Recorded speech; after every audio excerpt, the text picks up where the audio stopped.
Hello, everyone. I hope that you're having a great day. My name is Griffin Della Penna, and this is the GDP Podcast.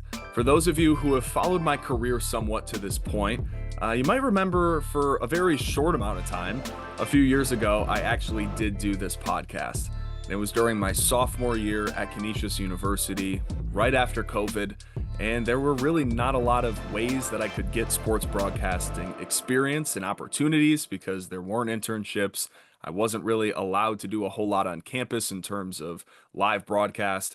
So I thought to myself, podcasting would be a way to get experience. And it was, because I saw myself become a better interviewer. And I've even now looking 5 years in the future, I do feel like that is one of my strengths overall in this industry. And I believe that's because there's a level of curiosity that I have in every single interview that I do, even dating back to those 5 or 6 episodes. I don't even know how many it was when I did talk to college athletes and coaches and reporters and broadcasters and people in the sports or media landscape. And that's what we'll continue to do here, and we'll get into a little bit of the structure and how it will work. But that's something that I still have now, is that level of curiosity and how somebody has a dream, has a passion, and they face adversity, they come out on the other side of it, and they become incredibly successful. Because in this show, and this shouldn't come to a surprise, regardless if you put two athletes next to one another and how they could be both professionals or in college, whatever, their trajectory to get to that point is entirely different. And I've really realized that in my own profession, for talking to people who do broadcast at the highest level or are with professional sports teams and ways that I want to get in my own career. I talk to them and they're all across the map. And I find that fascinating. And that's something that we'll discuss a lot in this podcast.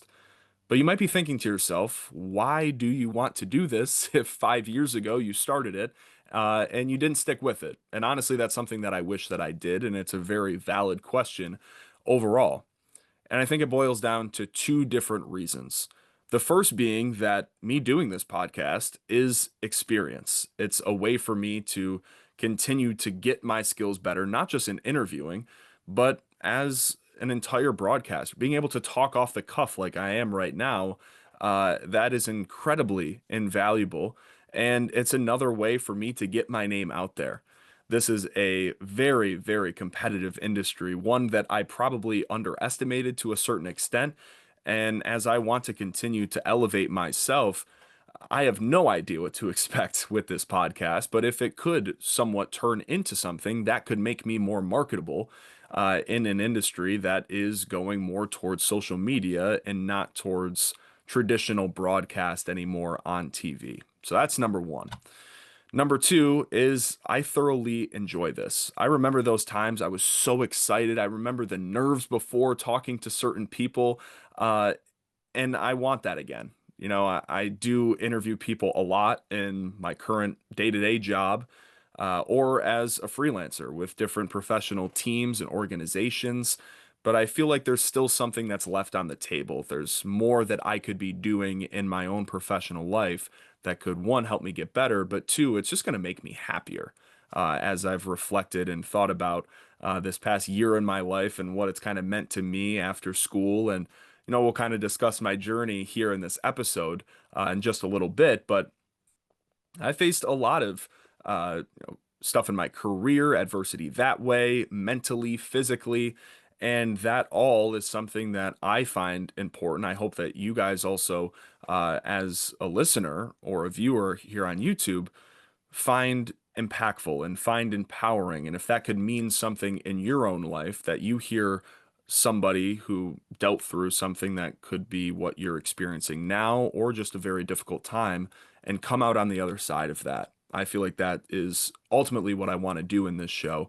Not talking about, what the Bills did on Sunday and breaking down that game. No, I want to talk about people in this show. So that's honestly what we are going to do. And in this first episode, we're going to talk about my own personal journey. Mentioned this past year how there's been a lot going on with that I don't necessarily put out there on social media because maybe there was a little bit of hesitancy to be that vulnerable, but I do find a lot of power in even for me to get this stuff off my chest, for me to feel a little bit better, because I'm incredibly hard on myself and, thought that I would be at the top of the industry already I just turned 24 years old. So maybe this can help also me put my life into perspective of, wow, I've came so far already in my career, but also in my life. And I think this will also be an avenue for other athletes and coaches. And maybe you'll see a different side of them in this podcast. So again, I have no idea what to expect with this. In this episode, I'm not going to, give you a laundry list of my entire career journey, but I'll kind of give you the spark notes, and you'll hear that in just a minute. So thank you for listening here today. Well, that was a lot, even for me to talk off the cuff like that. So if you're still listening, I really do appreciate it. And I promise in the future that you won't have to hear my voice as much as you are hearing it right now. I am asked a lot, when did you know that you wanted to be a sports broadcaster? And some people honestly don't believe me when I say since I was 6 years old. But I was running downstairs on a weekend morning. My dad was already watching TV and he was flipping through the channels and landed on SportsCenter. That was the first time that I ever saw it. And I was truly amazed because at some point during when I was watching, it just clicked to me that that was a job, that you could wear a cool suit, be behind a desk, and you talked about sports. And I found that fascinating. And even if you went back and looked at my elementary school papers that asked what I wanted to be when I grew up, it was being a sports broadcaster. But in high school, I went to a smaller school. There weren't necessarily opportunities for me to get experience when I was in school, but I also played when I started high school 3 sports and went down to one. But I was just incredibly busy with playing sports, not necessarily at that point in my life thinking, oh, I'm going to put sports aside, playing them, and just focus on my career. I didn't want to do that, but I also didn't have the chance to. So when I started to look at schools, there were two that really jumped out to me. One was Syracuse University. I knew about it. It was right down the road. A lot of the best sports broadcasters in the industry went there. And I was going to put away potentially like playing baseball in college to just go there as a student and get the best education that I could. The other place was Canisius University, where I ultimately went for undergrad. And the reason why it was so enticing to me was because it was close to home. I've been around it literally my entire life. My name is Griffin because my parents met there and their mascot's the Golden Griffins. So some do kind of call it destiny, but I was never pushed to go there by any means. And it was an opportunity for me to get experience from day one at a small school that had a somewhat up and coming sports broadcast program in terms of getting experience on our ESPN Plus broadcasts. And it was in a pro sports market. So it checked a lot of those boxes. And when I first got there, had the, almost opportunity to walk on the team and be with baseball. So that's, to me, was like, wow, I have the best of both worlds. That's why I went there. My freshman year, I focused on baseball. I was the bullpen catcher. I had a opportunity to walk on the team after some injuries. A lot of stuff happened with an NCAA waiver, and because I was somewhat considered like a manager and they thought I was getting paid, that then I didn't have eligibility just at Canisius. I could have transferred anywhere else in the country. Finally got my eligibility back, but realized like my heart wasn't in baseball. So I stuck around. I got paid at the end of the day to be a bullpen catcher and do like scouting and analytics. So my freshman year, I just kind of focused on that. And then once COVID happened, like I mentioned in the intro, there wasn't really a whole lot that I could do because there weren't internships. We had remote broadcasts for the most part. So it was my junior year when I kind of put baseball aside and thought to myself, why don't I get as much experience as I can right now while I'm in school that will set me up post school, and maybe those first few years aren't as much of a struggle, because I knew, like, even growing up, my parents told me that this industry is not for the weak. Like, you're going to have to probably move around. It's going to be very difficult, but it's what I've always wanted to do. So that's ultimately what I did. But then in the summer, entering my junior year, I had my first true experience in the industry, and it was with my hometown Batavia Muck Dogs. who for my entire life were affiliated with minor league baseball. They were a short season single A team in the New York Penn League, which is the bottom of minor league baseball. But because of COVID, they were no longer affiliated with Major League Baseball. They were now going to be a summer league wooden bat team in the Perfect Game League that was under new ownership from Can USA Sports and Robbie Nichols. When I knew that that was happening, I was like, oh my goodness, I could like be the broadcaster for the Muck Dogs. I was actually a bat boy for them a little bit in high school. And it was a potential opportunity for me that I could get experience and I could be close to home. Uh, it would just be right. So I called them up. I called Mark Witt, the general manager, and honestly just pled my case on why I wanted to do it. And at the end of a 40-minute phone call, he told me, you'll be doing all of our broadcasts, all of our social media, one man band. And it was great on their part as well, because now in a very small community like Batavia, New York, people knew who I was. So it was an ultimate selling point that, hey, we can sell more tickets because Griffin Della Penna is our broadcaster. And two of my friends growing up, Jerry Reinhardt and Tyler Prospero, shout out to both of you, were playing on the team. So it was just very smart on their part. But it was a great summer. I broadcasted home and road games. I think there was like 50 games almost every single day. It was such a grind, but I got so much better towards the end because I just had the keys to literally do whatever I wanted. I ran all of our social media accounts. I sold sponsorships. I cleaned the dugouts. Like I had a full encompassing experience, not just in broadcast, but also just like how sports teams kind of operated. But then going into my junior year, I then got connected with the Buffalo Sabres, and it was the first time since COVID that they were going to bring back interns. So at Pagula Sports and Entertainment, they are like the managing group of the Bills and the Sabres. They're no longer, but at the time, that's what they were.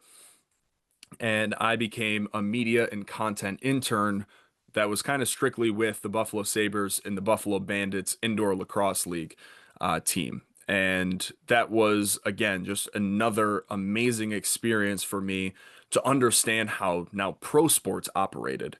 And in the first half of the internship, I did rounds. So I would, with one week, be with social media. And then the next week, I would be with the broadcast team. And the next week, I would be with the writers and get experience with them, and then with the video editors. And it was really cool for me to then be like, oh, wow, I like this. I could see myself doing that. I'm not really a huge fan of this area. But by the end of it, I realized, wow, I really like to write. Like I was a team reporter for the Buffalo Sabres at like 19 years old, 20 years old. Like it was crazy. And also with the Bandits, and they went to the NLL championship, and I was our main reporter for that. But also I sat in the first row at almost every single Sabres game near the glass taking videos for Instagram. Like it was just crazy that I had this experience. Not to mention I was paid as a junior. It really wasn't like a ton of money, but to me it felt like $10,000 every single week.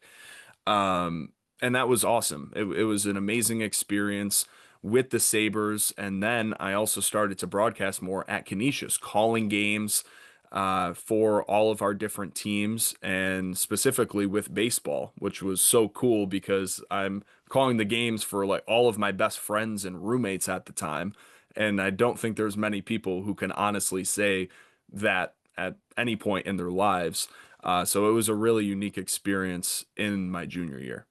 So then entering my senior year at Canisius, it was the first time that I experienced somewhat of heartbreak or just a roadblock, because previously I was just kind of going up like this and taking every opportunity that I could, and it was a great steady progression. I wanted to apply for a position then with the Bills where I was going to be like a seasonal writer with them. Unfortunately, I didn't get that due to things that were completely out of my control. And I kind of banked on it because all of my Sabres people talked to the Bills ones, and I thought that I was going to get that position. So I didn't really apply for anything else going into my senior year. So when I found out that I didn't get it, I was distraught. I was extremely upset. I was mad at myself that I just thought that it was just going to be so easy to continue to find opportunities. And that was a big wake up call for me. So I thought to myself, if I was just with the Sabres and now I'm doing nothing as a senior, like that's a red flag.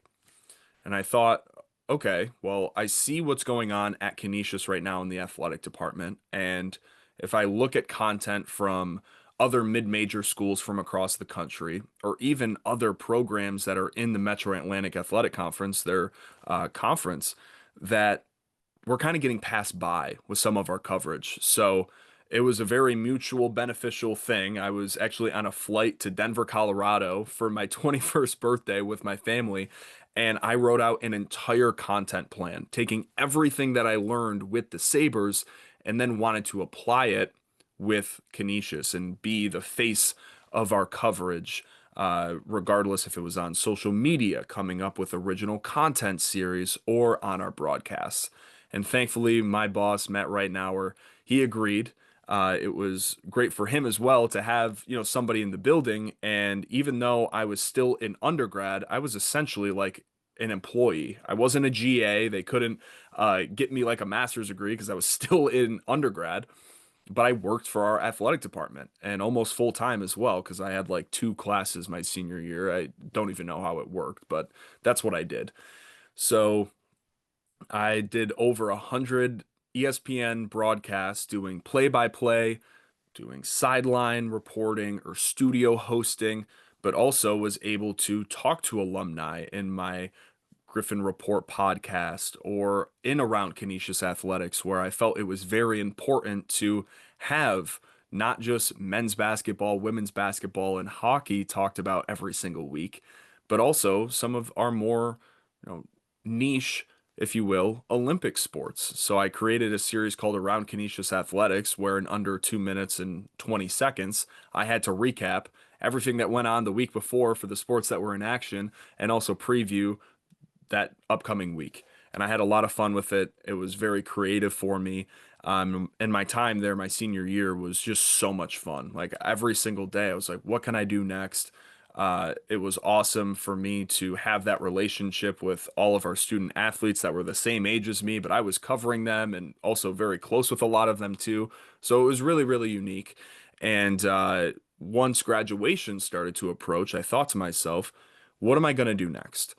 And I thought back to when I was entering college and when Syracuse University ultimately waitlisted me. And I did not get immediately into the broadcast and digital journalism program because I didn't have previous experience in high school.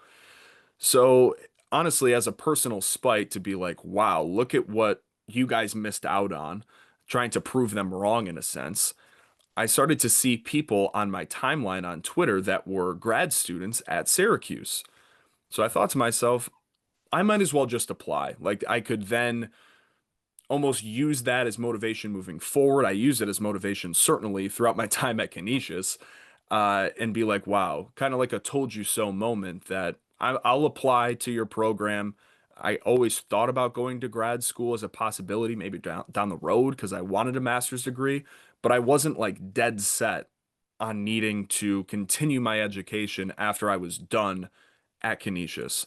So I ended up applying and I got in. And it was a very rewarding experience. I was at the MAC basketball championships in Atlantic City, and I remember just feeling so proud of myself of being like, wow, I actually even wrote about it in my essay of like how I used that rejection as motivation to be the best sports broadcaster that I could and take coverage at Canisius to an area that it was never before. So that was a very rewarding experience for me.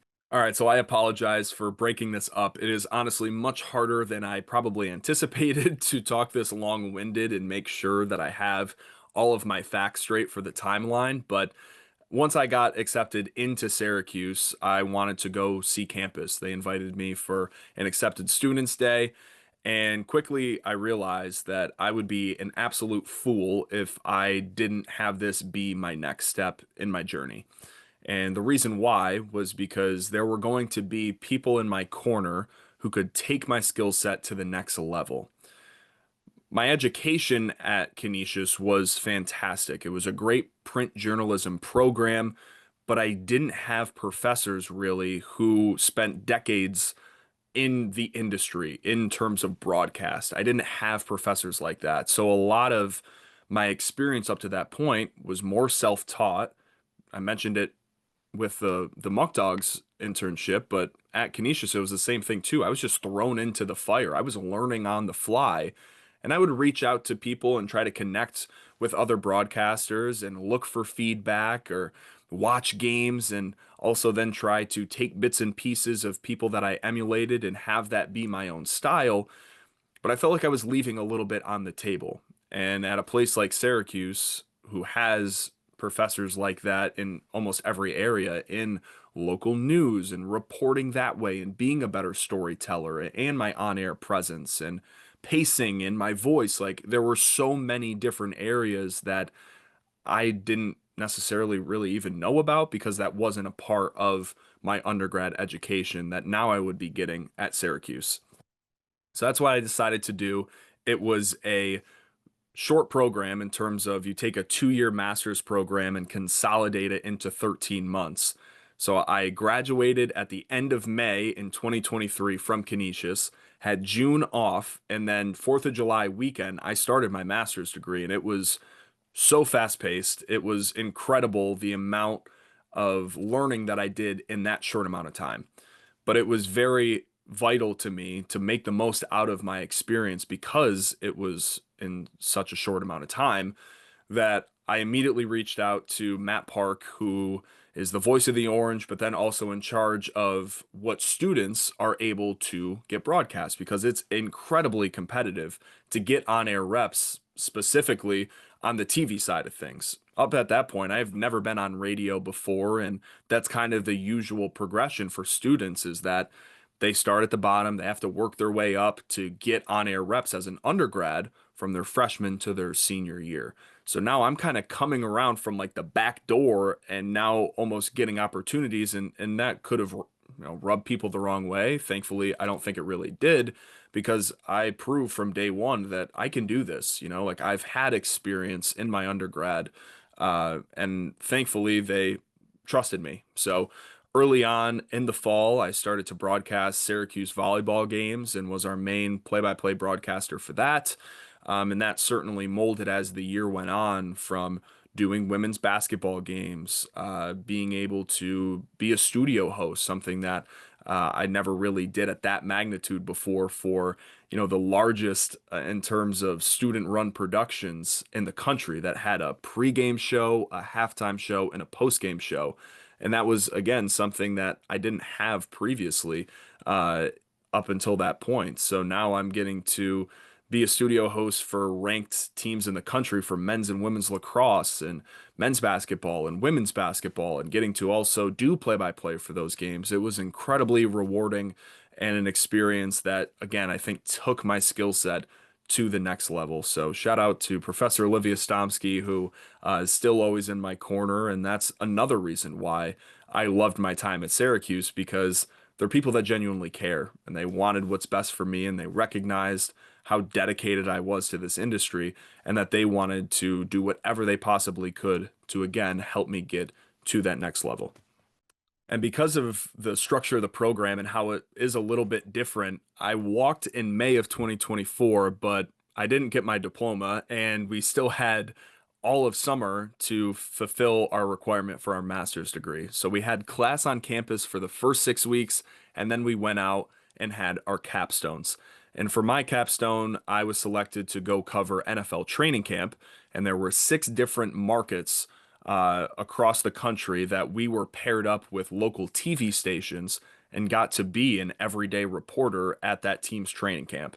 So when I sat back and we got to list like which ones we wanted to go to, even though I grew up a Bills fan, New England was one of the options and going to cover the Patriots. And the reason why I did that is because they had great storylines overall. Bill Belichick was not there anymore. They had a rookie quarterback. It was a team that has had so many winning seasons, and the standard is the standard winning Super Bowls, and they were not very good. So I found that pretty interesting.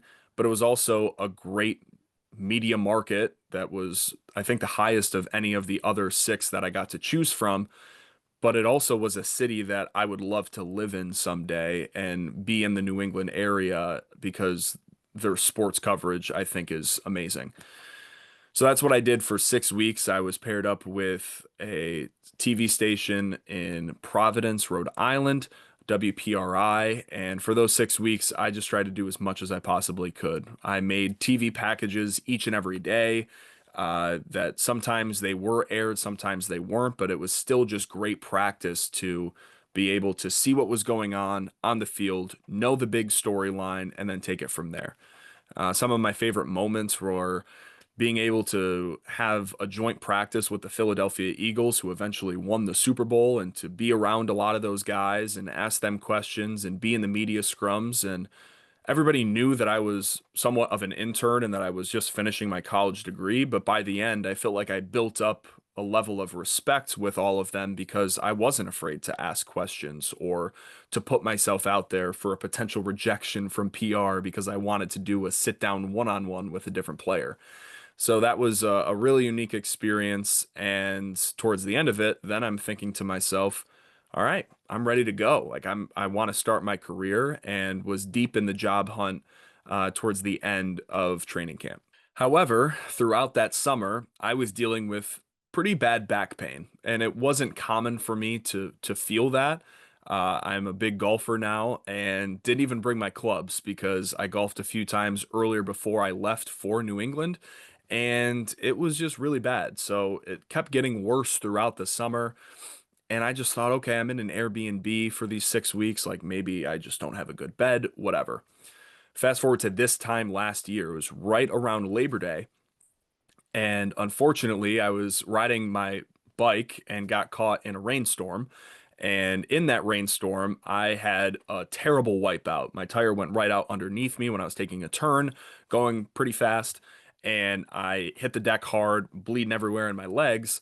And at that point in time, I had pain that was now times 10, like terrible pain going all the way down my left leg and my back completely locked up. So at that point, I'm like, there's something wrong here. Had to get rushed to the ER. They just gave me pills. It kind of helped mask the pain for a little bit. But then later that week, I woke up in the middle of my sleep and I legitimately could not move my left side. Like it was almost paralyzing and my body was shaking. I was, again, in immense pain that would radiate down my whole side. And I was very, very scared.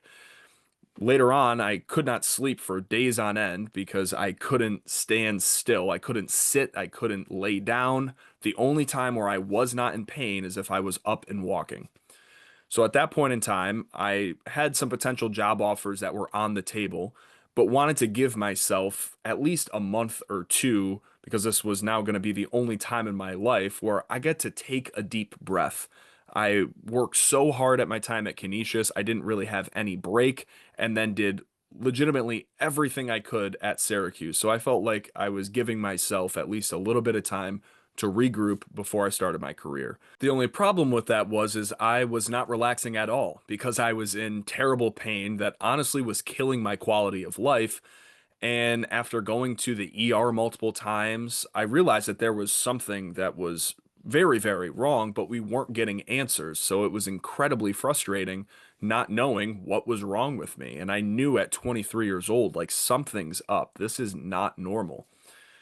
Ultimately, after a very long process, I finally got a back MRI at an orthopedic in Buffalo, which I could barely sit still for. It was horrendous pain to be laying flat for that long after I couldn't lay flat for like 45 seconds. Then I had to be in a machine and do it for 40. But when we got the results back, they were very vague and essentially told me that, hey, we know that you go to Roswell Park Cancer Institute because when I was younger, I had leukemia, type of blood cancer, and I will go to Roswell for the rest of my life for regular routine checkups just to make sure that cancer will never come back.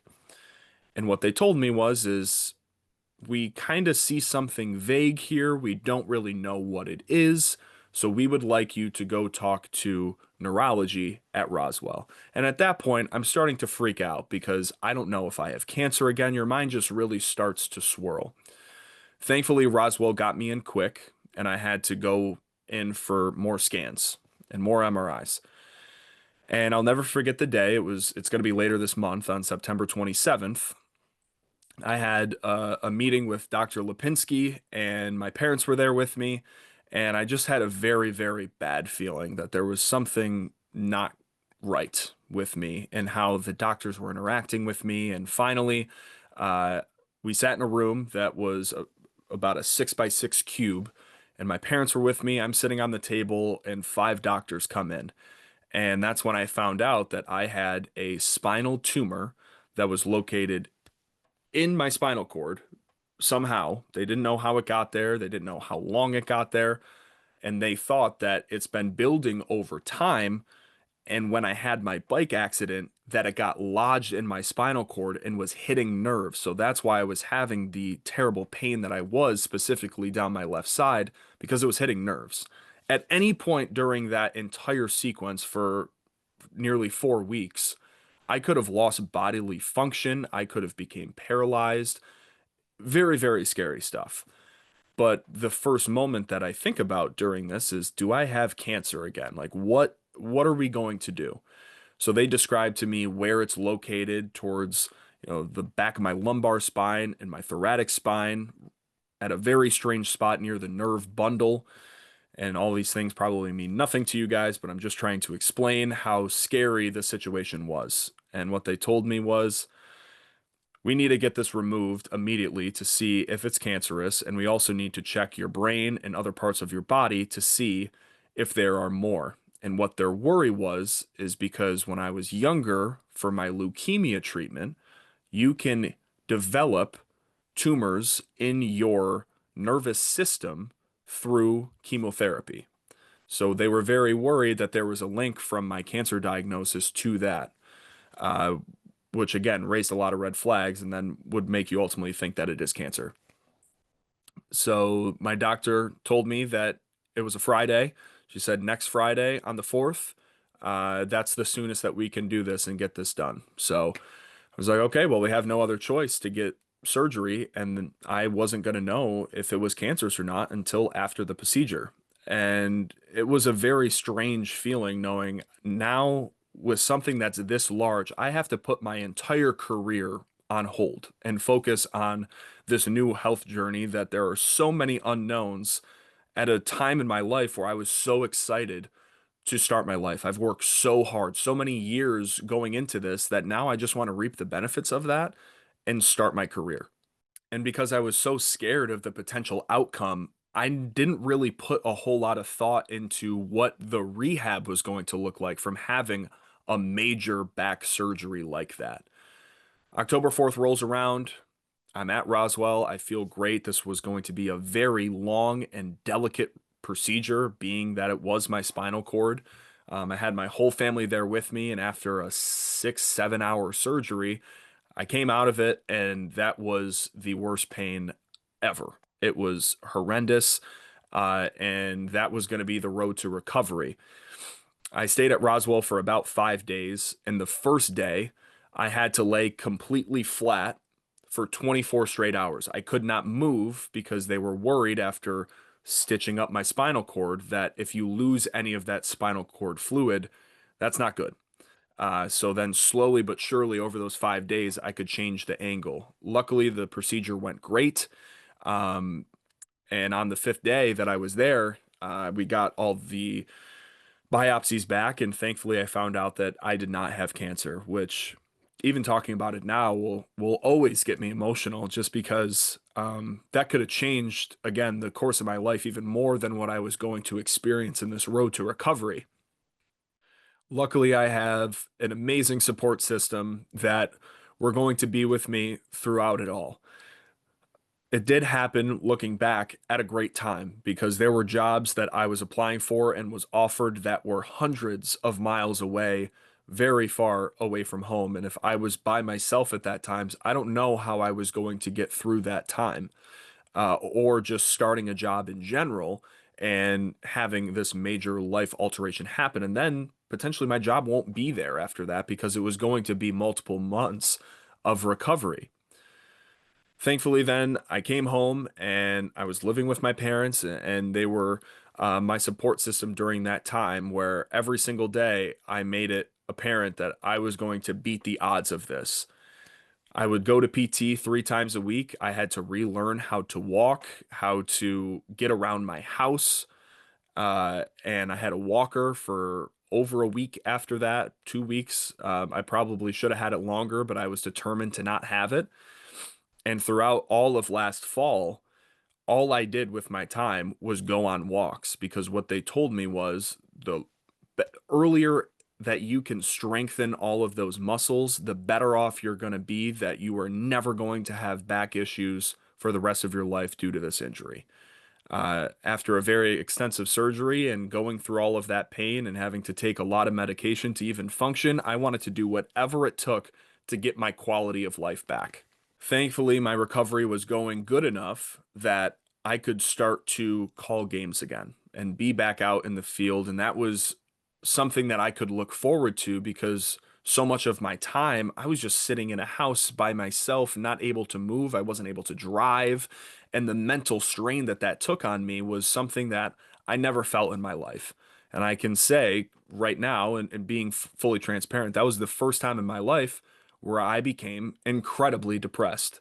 And that is unfortunately something where I've had a lot of waves of that over this past year and feeling very vulnerable and not understanding why certain things have happened to me.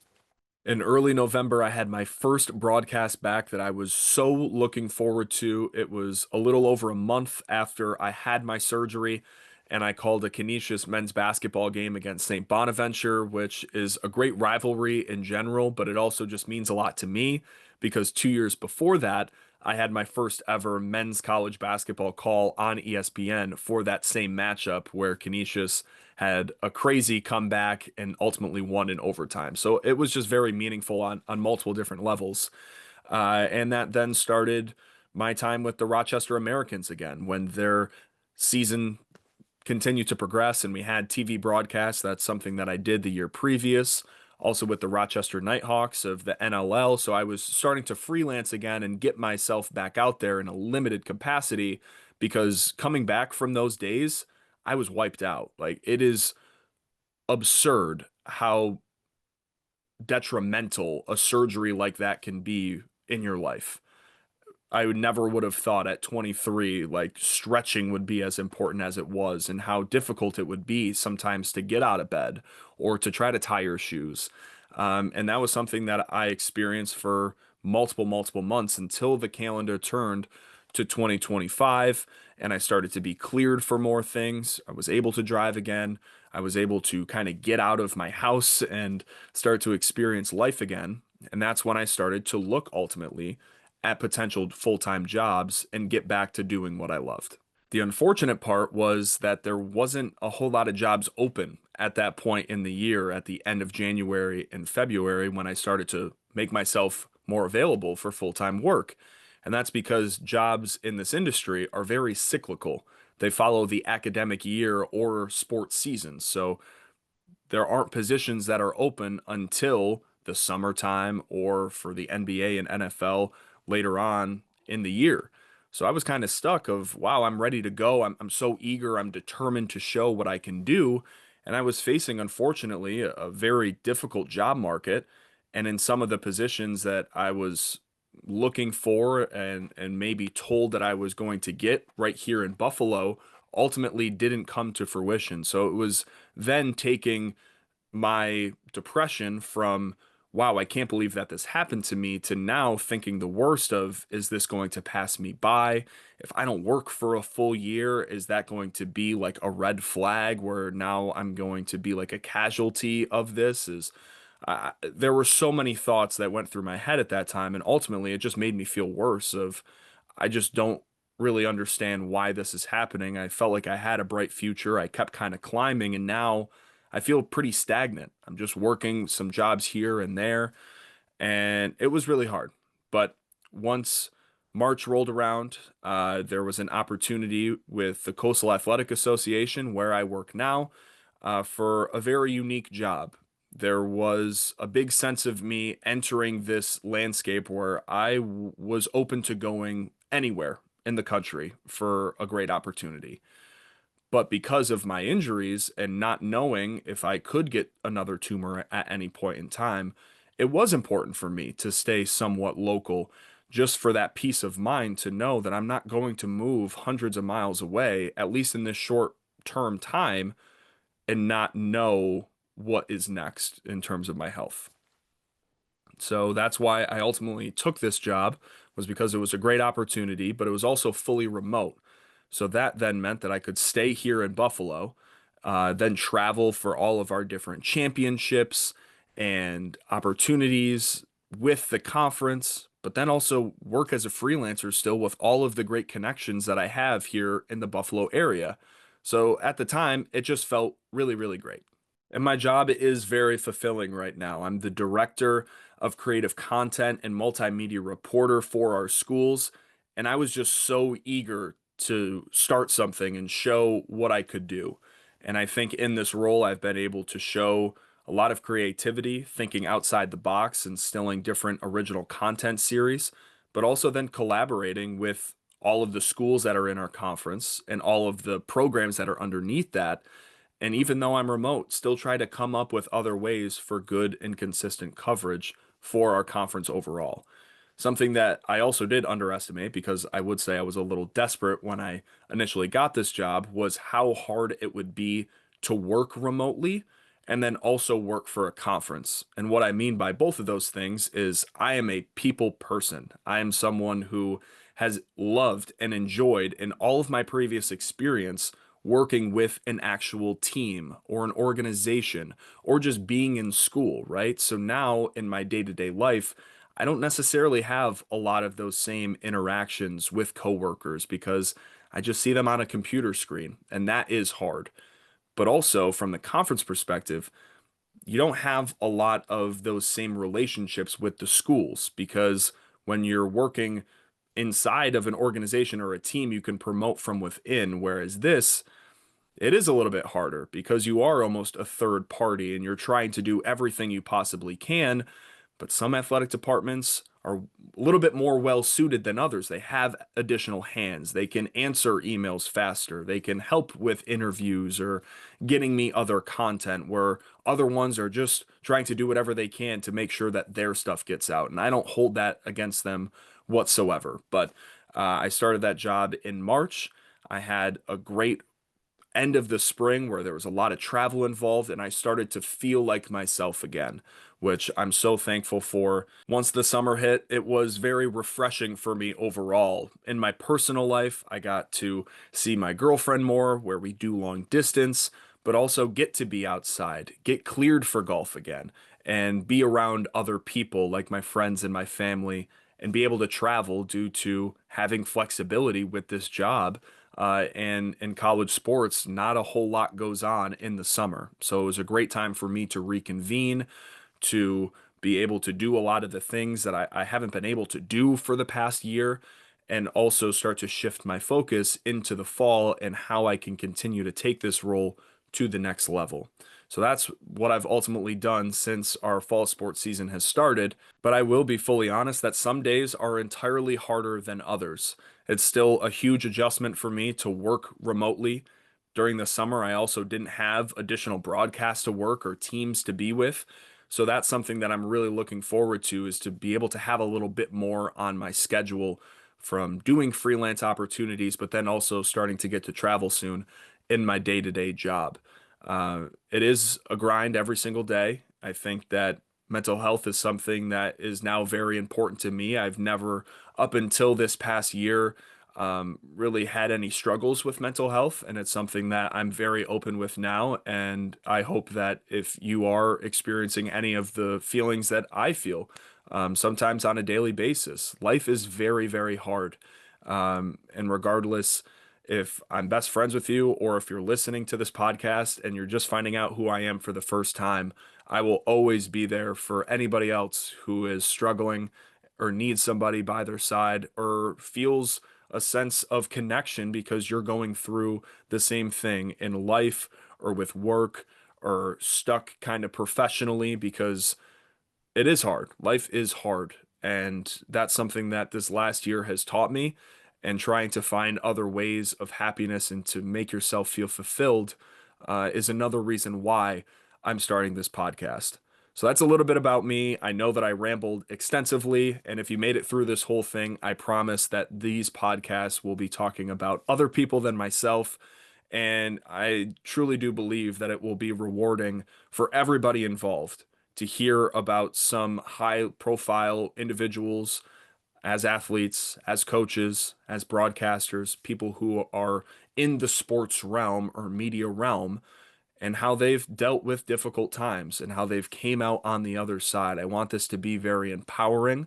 I want it to be informative, and I want it to be something that other people than just myself look forward to each and every week. So thank you for listening to episode 1. Episode 2 will be coming shortly.